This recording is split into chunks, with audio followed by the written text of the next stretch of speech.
Allô, je vais faire le numéro 21 du chapitre 9, page 435. On vous dit, lorsque le rayonnement d'une longueur d'onde de 350 nanomètres éclaire une surface, ce qu'on ne connaît pas, l'énergie cinétique maximale des photoélectrons est de 2 électronvolts. Après, on vous dit, quel est le potentiel d'arrêt pour une longueur d'onde de 230 nanomètres. Donc là, ici, on se rappelle que l'énergie cinétique maximale des électrons, des photoélectrons, des électrons qui sont éjectés, est donnée par l'énergie du photon moins le travail d'extraction, donc Hc sur la longueur d'onde moins le travail d'extraction.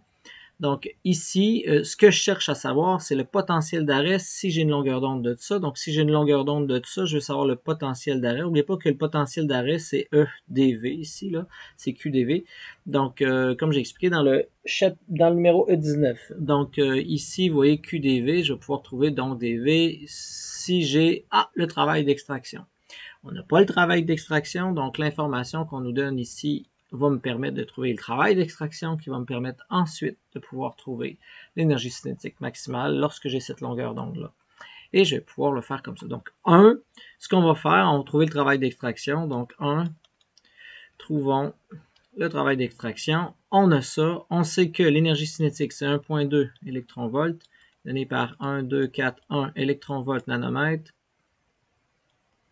Tout ça divisé par, on a 350 nanomètres, donc les nanomètres vont s'éliminer, et ça va me donner le travail d'extraction.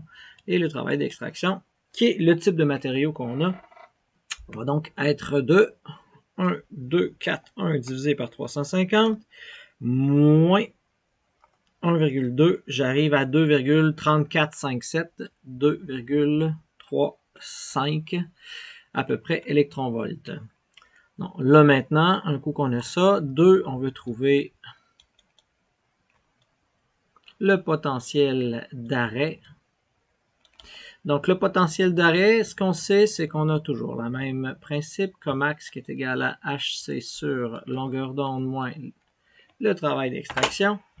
Et ici, l'énergie cinétique de ces électrons-là, ça va être Q fois delta V. On va mettre un potentiel pour les arrêter. Donc, c'est comme ça qu'on arrive à savoir le potentiel d'arrêt.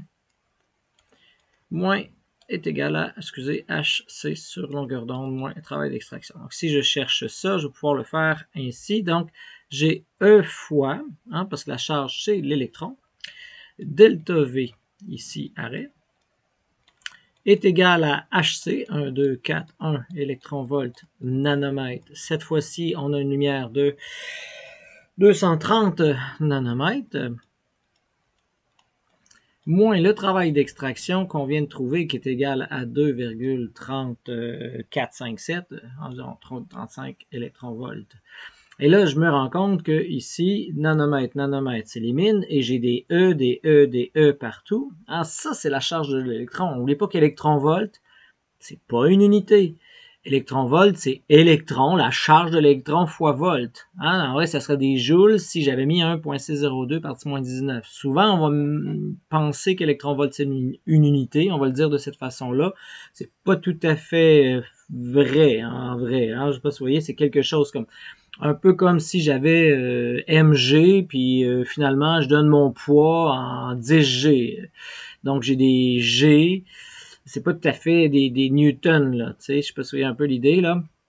Donc, c'est un peu le même principe, là, en disant des G kilos, là, des G kilos, kilogrammes, ça serait presque des newtons. Bon, je pense que vous voyez un peu l'idée là-dedans. Bon, je vois que ça, c'est la charge, je peux diviser par E, je peux diviser par E, je peux diviser par E, et je vais obtenir ça directement, c'est directement. Donc, ce que je vais faire ça, moins 1, 2, 4, 1 divisé par 230, et je trouve 3,05 dans le fond comme nombre de volts d'arrêt.